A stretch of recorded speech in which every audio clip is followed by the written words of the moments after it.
retrato de Dorian Gray, de Oscar Wilde. Capítulo 1. Cuando se publicó esta novela en 1891, los críticos de la época reaccionaron acusando a su autor de inmoralidad. Oscar Wilde se defendió diciendo que esta era una verdadera obra de arte de la que se desprendía una importante lección ética.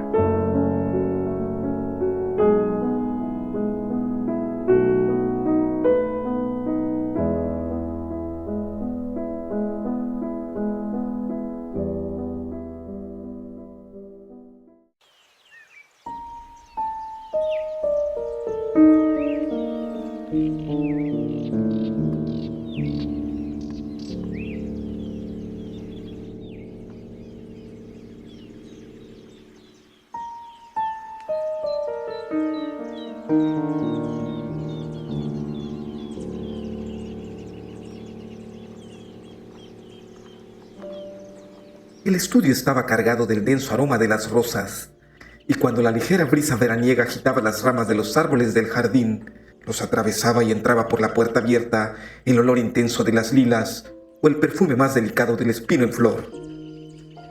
Desde el rincón del diván de alforjas persas en el que estaba tumbado, fumando como era su costumbre innumerables cigarrillos, Lord Henry Wotton veía el resplandor de las floraciones del dulce codezo de color miel, cuyas ramas trémulas apenas parecían poder soportar la carga de una belleza tan deslumbrante como la suya.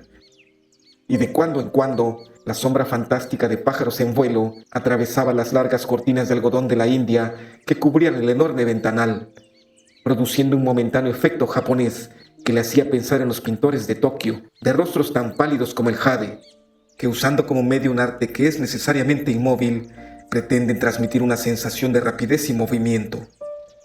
El susurro apagado de las abejas, abriéndose camino a través de la larga hierba sin cegar, o volando en círculos con monótona insistencia en torno a los polvorientos brotes dorados de la madre selva, hacían que la tranquilidad resultara aún más intensa, mientras los ruidos confusos de Londres eran como las notas graves de un órgano lejano. En el centro de la habitación, sujeto a un caballete vertical, había un retrato de cuerpo entero de un hombre joven de una extraordinaria belleza física, y enfrente, a cierta distancia, estaba sentado el artífice de la obra en persona, Basil Hallward, cuya repentina desaparición algunos años atrás había causado en su momento una gran conmoción pública, dando lugar a conjeturas de lo más variadas y extrañas. Mientras el pintor observaba la forma armoniosa y atractiva que tan diestramente había reflejado en su obra, una sonrisa de satisfacción iluminó su rostro que quizá hubiera podido prolongarse, pero el artista se incorporó bruscamente y cerrando los ojos, se cubrió los párpados con los dedos, como si pretendiera aprisionar en el cerebro algún extraño sueño del que temiera despertar. Es tu mejor obra, Basil, lo mejor que has hecho en tu vida. El año que viene tienes que enviarla a la Galería Grosvenor sin falta. La academia es demasiado grande y vulgar. Siempre que he ido a visitarla, o bien había tanta gente que no se veían los cuadros, lo cual era terrible, o tantos cuadros que no se veía a la gente, lo cual era peor. La Galería Grosvenor es realmente el único sitio que hay. No creo que lo envíe a ningún sitio. El artista echó la cabeza hacia atrás, con ese estilo tan peculiar que hacía que sus amigos se rieran de él en Oxford. No lo voy a enviar a ningún sitio. Lord Henry elevó las cejas, mirándole asombrado a través de las finas guirnaldas de humo azul que salían de su cigarrillo con opio y se elevaban en espirales caprichosas. ¿Que no lo vas a enviar a ningún sitio? Querido amigo, ¿por qué? ¿Tienes algún motivo? ¿Qué tipos tan raros son ustedes los pintores? Hacen cualquier cosa con tal de conseguir la fama. En cuanto la han conseguido, da la sensación de que quieren quitársela de encima. Y es una tontería, porque solo hay una cosa en el mundo peor que lograr que la gente hable de uno, y es que la gente no hable de uno. Un retrato como este te elevaría muy por encima de todos los jóvenes de Inglaterra, y los viejos te envidiarían, si es que los viejos son capaces de sentir algún tipo de emoción. Yo sé que vas a reírte de mí, pero lo cierto es que no puedes ponerlo. Hay demasiado de mí en él. Sí, ya sabía que te ibas a reír, pero de todas formas es verdad. Demasiado de ti en él. Por todos los santos, Basil. No sabía que fueras tan vanidoso. Y desde luego, no veo ninguna semejanza entre tú con esa cara fuerte y tosca y ese pelo negro como el carbón, y este joven Adonis que parece hecho de marfil y pétalos de rosa. En fin, querido Basil, él es un narciso y tú, bueno, por supuesto que tienes una expresión intelectual, pero la belleza, la auténtica belleza, termina donde empieza la expresión intelectual. El intelecto es en sí mismo un modo de exageración y destroza la armonía de cualquier rostro. En el momento en que uno se sienta a pensar, se convierte uno en pura nariz, en pura frente o en algo espantoso. Mira a los hombres que han tenido éxito en cualquiera de las ramas del saber. Son absolutamente espeluznantes, excepto por supuesto en la iglesia. Aunque lo cierto es que los miembros de la iglesia no piensan. A los 80 años, un obispo sigue diciendo lo mismo que le mandaron decir cuando tenía 18. Y la consecuencia natural es que siempre tiene un aspecto excelente. Tu misterioso y joven amigo, cuyo nombre nunca me has dicho, pero cuyo retrato me tiene absolutamente fascinado, no piensa jamás. Estoy convencido de ello. Es una criatura descerebrada y hermosa que siempre deberíamos tener a mano en invierno, cuando no hay flores, y en verano, cuando queremos refrescar nuestra inteligencia. No te hagas ilusiones, Basil. No te pareces a él absolutamente nada. No me entiendes, Harry. Por supuesto que no me parezco a él. Lo sé perfectamente. Es más, sería una lástima parecerme a él. Te encoges de hombros. Lo que te digo es verdad. En toda distinción física e intelectual hay una fatalidad. El tipo de fatalidad que parece seguir a lo largo de la historia los pasos vacilantes de los reyes. Es mejor no distinguirnos de nuestros prójimos. En este mundo, el feo y el estúpido se llevan la mejor parte. Pueden quedarse sentados a sus anchas contemplando el espectáculo. Aun cuando no conozcan la victoria, al menos se libran de conocer la derrota. Viven como deberíamos vivir todos, tranquilos, indiferentes y sin inquietudes. No traen la desgracia a los demás, ni la reciben de manos ajenas. Tu rango y tu riqueza, Harry, mi cerebro tal como es, mi arte valga lo que valga, la belleza de Dorian Gray. Los tres sufriremos por lo que los dioses nos han dado. Sufriremos terriblemente. ¿Dorian Gray? ¿Es así como se llama? Sí, así se llama. No tenía intención de decírtelo. Pero, ¿por qué no? Ay, no puedo explicarlo. Cuando una persona me gusta intensamente, nunca digo su nombre a nadie. Es como entregar una parte de esa persona. La discreción es una de las cosas que he llegado a valorar. Me parece lo único que convierte la vida moderna en misteriosa o maravillosa. La cosa más trivial se convierte en deliciosa solo cuando uno la oculta. Últimamente, cuando salgo de la ciudad, nunca digo a mis amistades a dónde voy. Si lo hiciera, no sentiría ningún placer. Es una costumbre tonta, a decir verdad, pero confiere a la vida de uno una gran dosis de romanticismo. Supongo que te parecerá una estupidez enorme, ¿verdad? En absoluto, mi querido Basil. No olvides que estoy casado y el único encanto del matrimonio es que la vida basada en el engaño se convierte en algo absolutamente necesario para los cónyuges. Yo nunca sé dónde está mi mujer y mi mujer nunca sabe lo que yo hago. Cuando nos reunimos, porque nos reunimos de cuando en cuando para cenar juntos o para ir al Duke's, nos contamos las historias más absurdas con una cara de lo más seria. A mi mujer se le da muy bien, mucho mejor, por cierto, que a mí. Nunca se equivoca con las fechas, cosa que yo siempre hago. En las ocasiones en que me descubre, no arma ningún tipo de alboroto. A veces me gustaría que lo hiciera, pero lo único que hace es reírse de mí. No me gusta nada cómo hablas de tu vida de casado, Harry. Estoy convencido de que en realidad eres un marido excelente, pero estás profundamente avergonzado de tus propias virtudes. Eres un tipo extraordinario. Nunca dices nada moralmente correcto y nunca haces nada incorrecto. Tu cinismo es simplemente una pose. Ser natural es simplemente una pose, y la pose más irritante que conozco. Y los dos jóvenes salieron juntos al jardín y se instalaron sobre un largo banco de bambú que quedaba bajo la sombra de un gran arbusto de laurel. La luz del sol se deslizaba sobre las pulidas hojas.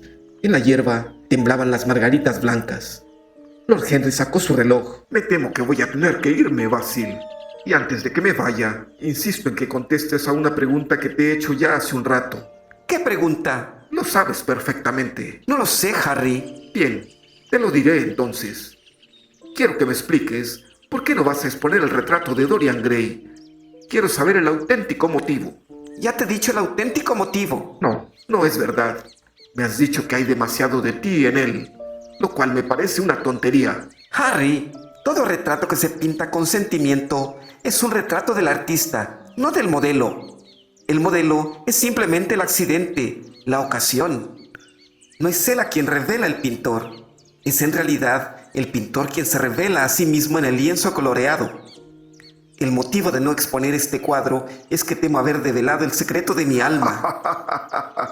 ¿Y cuál es ese secreto? Voy a contártelo. Soy toda expectación, Basil. La verdad es que hay muy poco que contar, Harry, y me temo que no vas a comprenderlo del todo. Incluso, puede que no lo creas del todo. Estoy totalmente convencido de que lo comprenderé.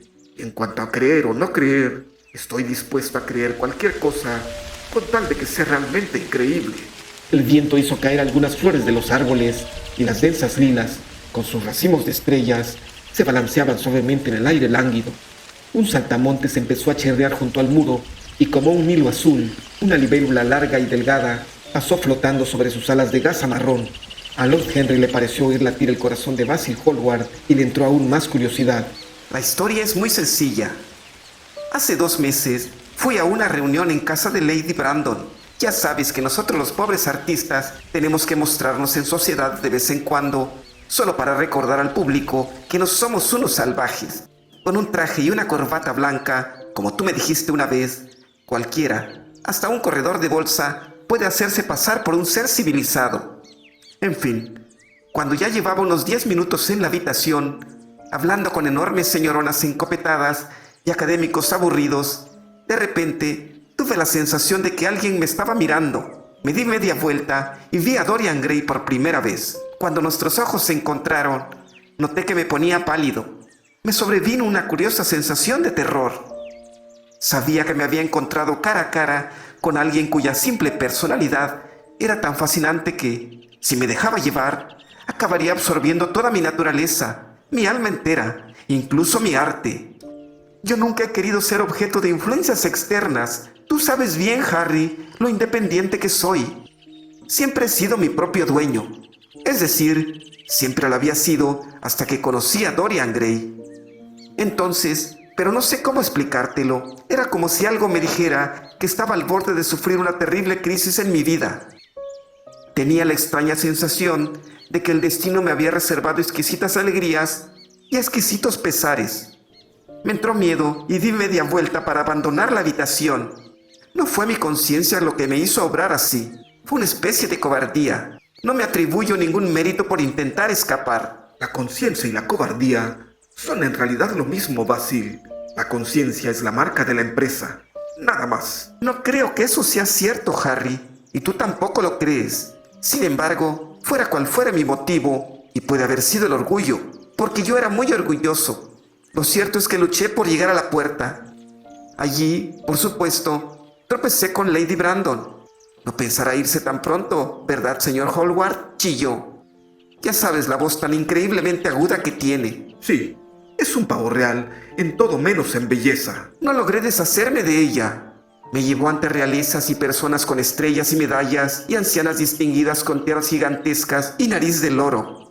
Me presentaba como su queridísimo amigo. Yo solo la había visto una vez, pero estaba empeñada en agasajarme. Creo que por aquel entonces uno de mis cuadros había tenido un gran éxito, o al menos había salido en los periódicos baratos que son el modelo de la inmortalidad en el siglo XIX. De repente, me encontré de frente con el joven cuya personalidad me había conmovido de manera tan extraña. Estábamos bastante cerca, casi tocándonos. Nuestras miradas se volvieron a encontrar. Fue una temeridad de mi parte, pero le pedí a Lady Brandon que nos presentara. Quizá no fue tanta temeridad después de todo. Era simplemente inevitable. Hubiéramos acabado hablando, incluso sin presentación. Y estoy seguro de ello. Dorian me lo dijo después. Él también tuvo la sensación de que estábamos destinados a conocernos. ¿Y cómo describió Lady Brandon a este joven maravilloso? Sé que le encanta hacer un breve precis de todos sus invitados. La recuerdo llevándome hasta un señor mayor, de cara roja y aspecto truculento, todo recubierto de medallones y cintas, y susurrándome con una voz trágica que debía resultar audible para todas las personas de la habitación los detalles más sorprendentes. Huí como pude. Me gusta descubrir a la gente por mi cuenta, pero Lady Brandon da a sus invitados exactamente el mismo trato que un subastador a sus bienes, o bien explica cómo son de arriba a abajo, o cuenta todo sobre ellos, excepto lo que a uno le interesa saber. Pobre Lady Brandon, qué duro eres con ella, Harry. Querido amigo, ha intentado organizar un salón y lo único que ha conseguido ha sido abrir un restaurante. ¿Cómo es posible admirarla? Pero cuéntame, ¿qué dijo sobre el señor Dorian Gray? Pues algo así como un joven encantador, su pobre madre y yo absolutamente inseparables. No consigo recordar a qué se dedica. Me temo que no hace nada. Ah, si toca el piano o era el violín, mi querido señor Gray. A los dos nos entró la risa y nos hicimos amigos inmediatamente. La risa no es en absoluto un mal comienzo para una amistad, y es sin duda alguna la mejor forma de acabarla. Tú no comprendes lo que es la amistad, Harry, ni la enemistad, por cierto. Todos te parecen simpáticos, o mejor dicho, todos te son indiferentes. ¡Qué horriblemente injusto eres! Alzó la vista echándose el sombrero hacia atrás y mirando las nubecillas que, como madejas enmarañadas de blanca seda lustrosa, se deslizaban por el hueco azul turquesa del cielo estival. Sí, es horriblemente injusto de tu parte. Yo hago grandes diferencias entre las personas. Elijo a los amigos por su buen aspecto, a los conocidos por su buen carácter y a los enemigos por su buen intelecto. Un hombre debe tener mucho cuidado en la elección de sus enemigos. Yo no tengo ni uno solo que sea un necio. Todos son hombres con algo de fuerza intelectual y consecuentemente todos me aprecian. ¿Te parece muy vanidoso esto que digo? Creo que sí, Harry, pero de acuerdo con esa categoría, debo ser simplemente un conocido. Mi querido Basil, tú eres mucho más que un conocido. Y mucho menos que un amigo. Una especie de hermano puede ser. Va, ¿hermanos? No me interesan los hermanos. Mi hermano mayor no se muere, y mis hermanos pequeños parece que no saben hacer otra cosa. Harry, Mi querido amigo, no hablo del todo en serio, pero no puedo evitar odiar a mis parientes. Supongo que se debe a que ninguno de nosotros soporta que existan otras personas con nuestros mismos defectos. Comprendo perfectamente la furia de la democracia inglesa contra la que denominan los vicios de las clases superiores. Las masas consideran que la embriaguez, la estupidez y la inmoralidad deberían ser exclusivamente de su propiedad, y que si cualquiera de nosotros hace el ridículo, estamos cazando furtivamente en su coto vedado. Cuando el pobre Southwark fue a juicio por divorciarse, la indignación de la gente fue verdaderamente magnífica, y aún así, estoy convencido de que ni siquiera un 10% del proletariado vive correctamente. no estoy de acuerdo con una sola palabra de lo que acabas de decir. Y es más, Harry, estoy seguro de que tú tampoco. ¿Qué inglés eres, Basil? Es la segunda vez que haces esa observación. Si uno expone una idea ante un verdadero inglés, lo cual es siempre una imprudencia, a este jamás se le ocurre considerar si la idea está bien o está mal. A lo único que concede algo de importancia es a si uno se la cree o no. Ahora bien, el valor de una idea no tiene absolutamente nada que ver con la sinceridad del hombre que la expresa. De hecho, cuanto menos sincero sea el hombre, más puramente intelectual será la idea, puesto que en ese caso no estará alterada por sus deseos, sus necesidades o sus prejuicios. Sin embargo, no tengo la intención de discutir contigo sobre política, sociología o metafísica. Me gustan más las personas que los principios, y lo que más me gusta del mundo son las personas sin principios. Sígueme hablando de Dorian Gray. ¿Le ves a menudo? Todos los días. No podría ser feliz si no lo viera todos los días. Me es absolutamente necesario. ¡Qué extraordinario! Yo pensaba que nunca te iba a importar nada más que tu arte. Ahora, él es todo mi arte. ¿Sabes, Harry? A veces pienso que solo hay dos periodos que tengan alguna importancia en la historia del mundo. El primero es la aparición de algún medio válido para el arte, y el segundo es la aparición de una nueva personalidad, también válida para el arte. Lo que la invención de la pintura al óleo fue para los venecianos, lo que el rostro de Atinó fue para la cultura griega de la última época, algún día el rostro de Dorian Gray será lo mismo para mí. No es simplemente que yo pinte a partir de él, que yo dibuje a partir de él, que yo esboce a partir de él. He hecho todo eso, por supuesto, pero es mucho más que un prototipo o un modelo. No te voy a decir que esté descontento con lo que he creado a partir de él, ni que su belleza sea tal que el arte no pueda expresarla. No hay nada que el arte no pueda expresar. Y sé que mi trabajo, desde que conozco a Dorian Gray, es bueno, lo mejor que he hecho en mi vida. Pero de alguna extraña manera, ¿lograrás comprenderlo? Su personalidad me ha sugerido una forma de arte absolutamente nueva, un tipo de estilo absolutamente nuevo. Veo las cosas de una manera diferente, pienso en ellas de una manera diferente. Ahora puedo recrear la vida de una manera que antes se me ocultaba. Un sueño de belleza en días de meditación. ¿Quién era el que decía eso? No lo recuerdo, pero es lo que ha sido Dorian Gray para mí.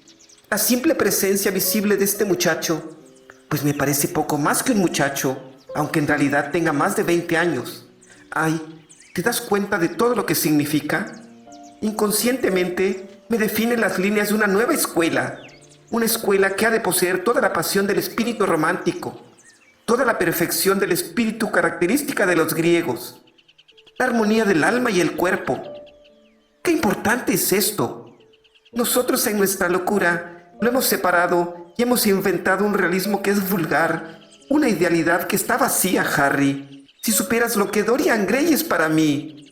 ¿Recuerdas ese paisaje mío por el que Agni ofreció un precio desmesurado, pero que yo no quise vender? Es lo mejor que he hecho nunca. ¿Y por qué? Porque mientras lo pintaba, Dorian Gray estaba sentado junto a mí.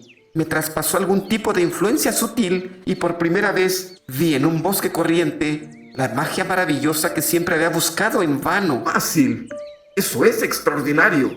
Tengo que ver a Dorian Gray. Hallward se levantó del banco y paseó de un lado a otro del jardín. Al cabo de un rato, regresó. Harry, para mí, Dorian Gray es simplemente un motivo artístico. Puede que tú no veas nada en él. Yo lo veo todo. Cuando más presente está en mi obra, es cuando lo tengo en mente, aunque él no aparezca en lo que pinto. Es, como te digo, una sugerencia de una nueva forma de arte. Le encuentro en las curvas de ciertas líneas, en la belleza y los matices de ciertos colores. Eso es todo. Entonces, ¿por qué no quieres exponer ese retrato? Porque sin pretenderlo, he puesto en él algo de la expresión de toda esta curiosa idolatría artística, de la cual, por supuesto, nunca he querido hablar con él. Él nunca sabrá nada sobre ello. Pero el mundo puede adivinarlo, y no quiero mostrar mi alma ante sus ojos inquisidores. Me niego a poner mi corazón bajo su microscopio. En el cuadro hay demasiado de mí, Harry. Demasiado de mí. Los poetas no son tan escrupulosos como tú. Saben bien lo útil que puede ser la pasión para la publicación. Hoy en día, un corazón roto da lugar a muchas ediciones. Les odio por ello. Un artista debe crear objetos preciosos, pero no debe poner en ellos nada de su propia vida. Vivimos en una época en la que los hombres tratan el arte como si tuviera que ser una forma de autobiografía. Hemos perdido el sentido abstracto de la belleza. Algún día mostraré al mundo lo que es, y por este motivo, el mundo jamás contemplará mi retrato de Dorian Gray. Creo que te equivocas, Basil, pero no voy a discutir contigo. Solo discuten quienes hayan perdidos intelectualmente. Dime, ¿Dorian Gray te tiene en gran estima? Me aprecia, sé que me aprecia. Por supuesto, yo le halago tremendamente. Encuentro un extraño placer en decirle cosas de las que sé que voy a arrepentirme luego. En general es muy amable conmigo y nos sentamos en el estudio y hablamos de 1000 cosas. De vez en cuando, sin embargo, es horriblemente desconsiderado y parece disfrutar haciéndome sufrir. En esos momentos me da la sensación, Harry, de haber entregado mi alma a alguien que la usa como si fuera una flor para ponerse en la solapa. Un objeto decorativo para entretener su vanidad. Un adorno para un día de verano. Los días de verano, Basil, suelen hacerse largos. Puede que tú te canses antes que él. Es triste pensarlo, pero el talento dura más que la belleza. Esto explica el hecho de que todos nos tomemos tantas molestias en educarnos excesivamente. En la terrible lucha por la existencia, queremos tener algo que nos perdure y nos llenamos el cerebro de basura y de datos con la vana esperanza de conservar nuestro lugar. El hombre bien informado, ese es el ideal moderno. Y la mente del hombre bien informado es algo terrible. Es como un bric-a-brac llena de monstruos y polvo, en la que todo cuesta más de lo que vale. En cualquier caso, creo que tú te cansarás antes. Un día de estos, mirarás a tu amigo y te parecerá que está algo desdibujado, o no te gustará el tono de su colorido, o algo semejante. En tu interior, se lo reprocharás con amargura y pensarás muy seriamente que se ha portado mal contigo. Cuando venga a visitarte, te mostrarás perfectamente frío e indiferente. Será una gran lástima, puesto que con ello te alterarás. Lo que me acabas de contar es todo un romance artístico, podríamos decir. Y lo peor de tener cualquier tipo de romance es lo poco romántico que se queda uno después. Harry, no hables así. Mientras viva, la personalidad de Dorian Gray me dominará. Tú no puedes sentir lo que yo siento. Siempre estás cambiando. Ah, mi querido Basil, ese es precisamente el motivo de que sí puedas sentirlo. Aquellos que son fieles conocen solo el lado trivial del amor. Son los infieles los que conocen las grandes tragedias amorosas. Lord Henry encendió una cerilla en una elegante caja de plata y se puso a fumar un cigarrillo con aire seguro y satisfecho, como si acabara de resumir el mundo en una frase. Se oyó la agitación de los gorriones, cantando entre las verdes hojas lacadas de la hiedra, y las sombras azules de las nubes se perseguían sobre la hierba como gorriones. Qué bien se estaba en el jardín, y qué maravillosos eran los sentimientos de los demás. Mucho más agradables que la de ellos dos, le parecía a él, el alma de uno mismo y las pasiones de los amigos. Eso es lo único fascinante que hay en la vida. Se imaginó con silenciosa alegría el almuerzo soporífico que se había perdido al quedarse durante tanto tiempo con Basil Hallward. Si hubiera ido a casa de su tía, seguramente habría tenido que comer con Lord Goodbody, y toda la conversación habría girado en torno a la alimentación de los pobres y a la necesidad de crear hospicios modelo. Cada comensal, según su clase, habría perorado sobre la importancia de aquellas virtudes que no tenían ninguna necesidad de poner en práctica. Los ricos habrían hablado del valor del ahorro, y los desocupados se habrían vuelto elocuentes al hablar de la dignidad del trabajo. ¡Qué suerte haberse librado de todo ello! Mientras pensaba en su tía, le vino una idea a la cabeza. Se volvió hacia Hallward y dijo: Mi querido amigo, acabo de acordarme. ¿Acordarte de qué, Harry? ¿De dónde he oído el nombre de Dorian Gray? ¿Dónde? No pongas esa cara, Basil. Fue en casa de mi tía, Lady Agatha. Me contó que había descubierto a un joven maravilloso que iba a ayudarla en el East End y que se llamaba Dorian Gray. De lo que estoy seguro es que no me dijo que fuera guapo. Las mujeres no saben distinguir a los hombres guapos. Por lo menos, las buenas mujeres no. Me contó que era muy sincero y que tenía una maravillosa disposición.